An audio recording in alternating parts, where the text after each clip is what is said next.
नमस्कार, मैं रविश कुमार, आप सभी का स्वागत है। आज की इस खास प्रस्तुति में ईपीएफओ और विशेष रूप से ईपीएस पेंशन योजना से जुड़ी कई अहम और ताजा जानकारियां लेकर हाजिर हैं, जो देश भर के लाखों कर्मचारियों, सेवानिवृत्त साथियों और पेंशन भोगियों के जीवन से सीधे तौर पर जुड़ी हुई हैं। बदलते नियम, नई डिजिटल व्यवस्थाएं, संभावित पेंशन वृद्धि, उच्च पेंशन से जुड़े अधिकार, राज्यों में चल रही सुविधाएं और सामाजिक आंदोलन, इन सब पर एक विस्तृत लेकिन सरल और समझने में आसान रिपोर्ट आपके सामने रखी जा रही है, ताकि आप अपनी सेवानिवृत्ति और भविष्य की वित्तीय योजना को और बेहतर तरीके से समझ सकें और सही निर्णय ले सकें। यदि आपको यह जानकारी उपयोगी लग रही है तो हमारे चैनल ईपीएस भारत को सब्सक्राइब करना न भूलें, ताकि ऐसी अपडेट्स सीधे आपके पास पहुंचती रहें। सबसे पहले बात करते हैं हाल ही में कर्मचारी भविष्य निधि संगठन यानी ईपीएफओ द्वारा किए गए उन बदलावों की, जिन्होंने ईपीएफ और ईपीएस दोनों से होने वाली निकासी के नियमों पर सीधा असर डाला है। ईपीएफओ ने अपने सदस्यों के लिए धन निकासी से संबंधित दिशा निर्देशों में बुनियादी परिवर्तन किए हैं, जो नवंबर से लागू हो चुके हैं। इन संशोधनों के बाद अब जो भी सदस्य आंशिक निकासी या फंड विड्रॉल की योजना बना रहे हैं, उन्हें पुराने नियमों के बजाय इन नए प्रावधानों के तहत ही प्रक्रिया पूरी करनी होगी। इन बदलावों को एक बड़े सुधार के रूप में देखा जा रहा है, क्योंकि ईपीएफओ की कोशिश है कि पूरे सिस्टम को ज्यादा सरल, पारदर्शी और डिजिटल बनाया जाए, ताकि हर सदस्य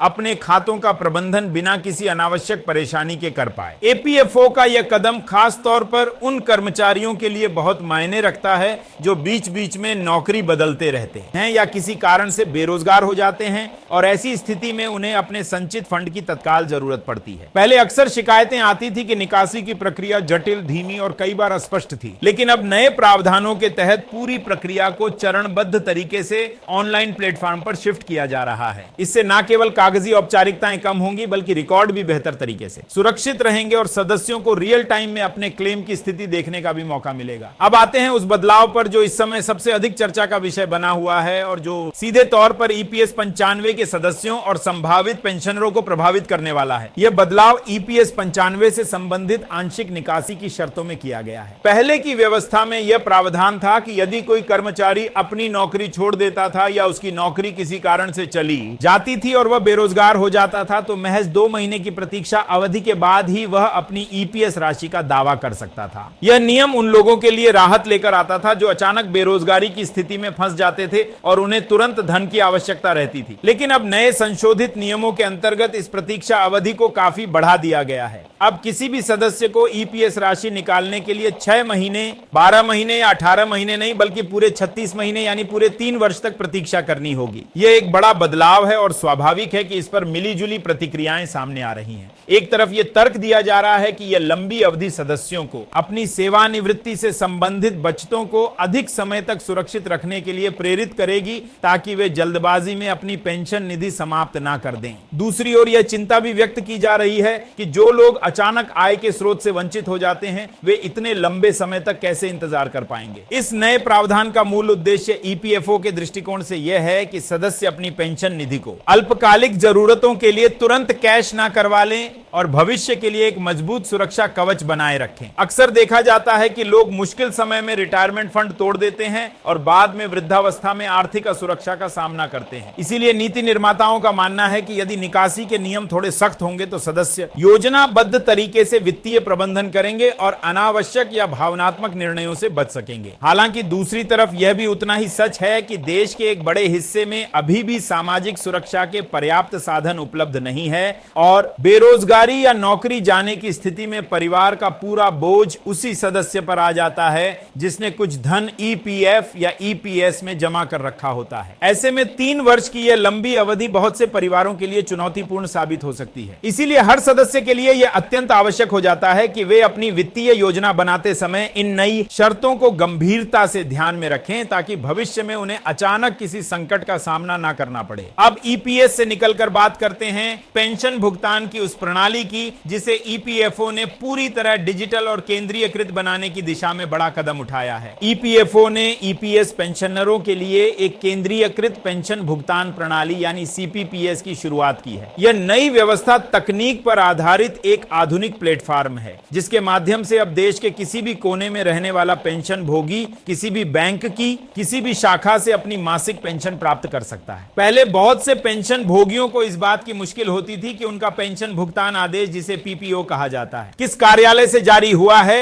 और पेंशन किस विशेष शाखा में लिंक है। यदि वे किसी कारणवश शहर बदलते थे या अपने बच्चों के पास दूसरे राज्य में वहां रहने चले जाते थे तो पेंशन को नई शाखा में शिफ्ट कराने की प्रक्रिया झंझट भरी और समय लेने वाली हो जाती थी। कई बार बुजुर्गों को खुद लंबी दूरी तय करके पुराने शहर के बैंक या विभागीय दफ्तरों के चक्कर लगाने पड़ते थे, लेकिन सीपीपीएस के लागू होने के बाद यह समस्या बड़े स्तर पर कम हो जाएगी। पेंशन भोगियों को अब इस बात की चिंता नहीं करनी पड़ेगी कि उनका पीपीओ किस क्षेत्रीय कार्यालय से जारी हुआ है या किस पुराने बैंक खाते से जुड़ा हुआ है। अब यह पूरी जानकारी एक केंद्रीयकृत डिजिटल प्रणाली में समाहित होगी और पेंशन का भुगतान सीधे उस खाते में पहुंचेगा जो वर्तमान में सक्रिय और वैध है। पेंशनर यदि किसी कारण से अपना निवास स्थान बदलते हैं तो उन्हें केवल बैंक खाते में आवश्यक अपडेट करवाना होगा। बाकी तकनीकी काम यह नई प्रणाली अपने आप संभाल लेगी। यह डिजिटल क्रांति उन बुजुर्ग पेंशनरों के लिए किसी वरदान से कम नहीं है जो अपने मूल गांव या शहर से दूर बच्चों या रिश्तेदारों के साथ किसी अन्य शहर या राज्य में रहते हैं। उन्हें अब सिर्फ इस डर से अपने पुराने शहर नहीं लौटना पड़ेगा कि कहीं पेंशन में रुकावट ना आ जाए या कोई फॉर्म जमा ना हो पाए। उनकी पेंशन अब नजदीकी बैंक शाखा के माध्यम से सहज रूप से उपलब्ध रहेगी, जिससे न केवल समय की बचत होगी बल्कि स्वास्थ्य और सुरक्षा की दृष्टि से भी उन्हें काफी लाभ मिलेगा। अब बढ़ते खर्चों और महंगाई की बात करें तो यहाँ एक और बड़ी और लंबे समय से प्रतीक्षित खबर सामने आई है जो सभी ईपीएस पेंशन भोगियों के लिए उम्मीद की एक नई किरण लेकर आई है। वर्तमान में ईपीएस 95 के तहत न्यूनतम पेंशन राशि मात्र 1000 रुपए प्रतिमाह तय है। यह सीमा लगभग 11 वर्ष पहले निर्धारित की गई थी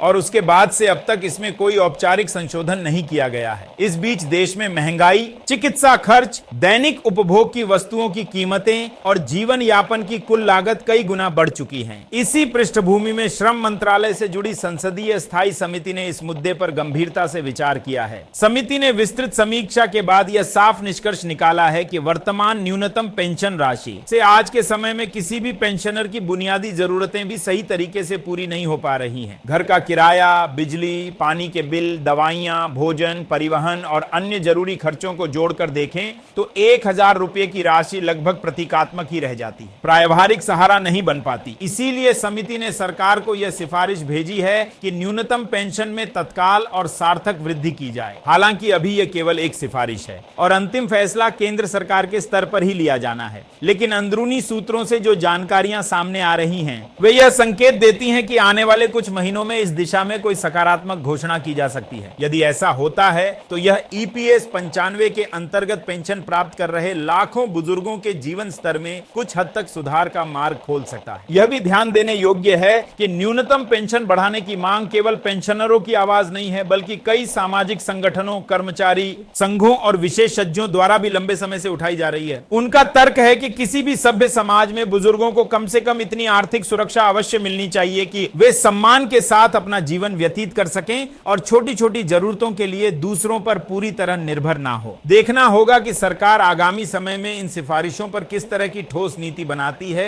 और उसका दायरा कितना व्यापक रखा जाता है। इसी क्रम में ईपीएफओ और श्रम मंत्रालय की ओर से एक और महत्वपूर्ण पहल शुरू की गई है जो ईपीएस 95 योजना के ढांचे में व्यापक बदलाव की संभावना को जन्म दे रही है। दशकों पहले जिस सामाजिक आर्थिक परिदृश्य के आधार पर यह योजना तैयार की गई थी, आज देश की अर्थव्यवस्था, रोजगार के स्वरूप, औसत आय, निजी क्षेत्र की भूमिका और सामाजिक संरचना में काफी बदलाव हो चुका है। पहले स्थायी नौकरियों का चलन अधिक था, लेकिन अब अनुबंध आधारित और असंगठित क्षेत्र में काम की हिस्सेदारी बढ़ गई है। इन्हें नई परिस्थितियों को देखते हुए सरकार ने यह समझा है कि पुरानी योजना को ज्यों का त्यों जारी रखना व्यावहारिक नहीं होगा। इसलिए ईपीएस 95 की एक व्यापक समीक्षा और सुधार की प्रक्रिया शुरू की गई है। इस समीक्षा के तहत पेंशन की गणना के फार्मूले, योगदान की दरें, पात्रता से जुड़े मानदंड, अधिकतम और न्यूनतम सीमा और भविष्य की देनदारियों जैसे कई महत्वपूर्ण पहलुओं पर पुनर्विचार किया जा रहा है। उद्देश्य यह है कि योजना को वित्तीय रूप से टिकाऊ भी रखा जाए और साथ ही यह सुनिश्चित भी किया जाए कि भविष्य में सेवानिवृत्त होने वाले कर्मचारियों को सम्मानजनक पेंशन प्राप्त हो सके। कई विशेषज्ञ सुझाव दे रहे हैं कि पेंशन गणना में वर्तमान अंतिम वेतन के बजाय पूरे सेवा काल के औसत वेतन, महंगाई से जोड़कर समायोजन और योगदान के अनुपात को भी देखा जाए। वहीं कुछ कर्मचारी संगठन ये चाहते हैं कि योगदान की सीमा बढ़ाकर अधिक पेंशन की सुविधा दी जाए, ताकि जो लोग अधिक कमाई करते हैं और अधिक योगदान देना चाहते हैं उन्हें बाद में उच्च पेंशन का वैधानिक अधिकार प्राप्त हो। इन तमाम सुझावों पर विभागीय स्तर पर विचार हो रहा है और उम्मीद की जा रही है कि समीक्षा के बाद जो भी नया ढांचा सामने आएगा वह पुराने मॉडल की कमियों को काफी हद तक दूर करेगा। उच्च पेंशन की बात निकली है तो अब उस अहम मुद्दे पर भी विस्तार से नजर डालते हैं जिस पर पिछले कुछ समय में तरह तरह के न्यायिक और प्रशासनिक फैसले सामने आए हैं। यह मुद्दा है वास्तविक या उच्च वेतन पर पेंशन प्राप्त करने का अधिकार। अनेक ऐसे कर्मचारी थे जिन्होंने अपने वास्तविक वेतन जो तय सीमा से अधिक था के आधार पर ईपीएस में योगदान दिया था। उनके नियोक्ता संस्थान ने भी उनकी वास्तविक सैलरी पर आधारित अंशदान ईपीएफओ को भेजा